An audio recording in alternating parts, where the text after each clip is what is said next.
Салам алейкум достор. Код курулуш компаниясы 5 эмес 10 батир ойнотот.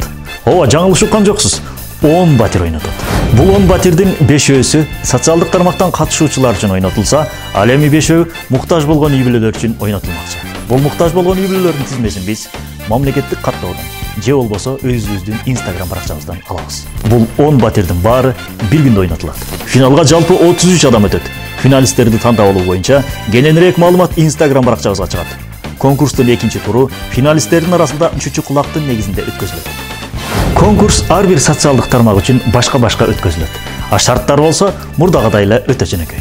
Instagram аркылуу конкурска катышуунун шарттары: биринчиси, адаттагыдай эле Кодстрой, Кодлайф баракчаларына катталыңыз. Экинчиси, конкурстук постту баракчаңызга жүктөйсүз, анан Кодлайф, Кодстрой баракчаларын белгилейсиз. Астында болсо Кодтан батир деген хэштег коюсуз. Үчүнчүсү, историяңызга Кодлайф, Кодстрой баракчаларын белгилейсиз. Төртүнчүсү, ар бир конкурстук посттун астына 3 досуңузду белгилейсиз, жана астына Кодтан батир деген коммент калтырасыз. Бешинчиси, активдүү болуңуз. Конкурска катыша алуу үчүн жашыңыз 18 жаштан өйдө болушу керек. Ал эми аккаунтуңуз ачык, жана ал жерде жок дегенде 3 сүрөт болушу керек. Абаса, бизнес аккаунттар, сүрөтү жок жана түшүнүксүз аттар менен ачылган аккаунттар катышууга болбойт.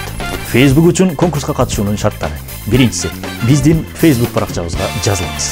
Экинчиси, конкурстук посттогу сүрөттү баракчаңызга жүктөп, анын астына Кодтан батир деген хэштегти калтырасыз. Үчүнчүсү, ар бир посттун астына Кодтан батир деген коммент калтырыңыз.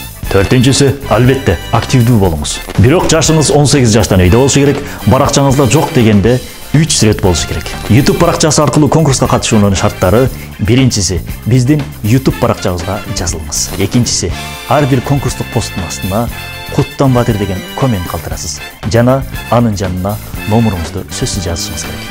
Үчүнчүсү, албетте, активдүү болуңуз.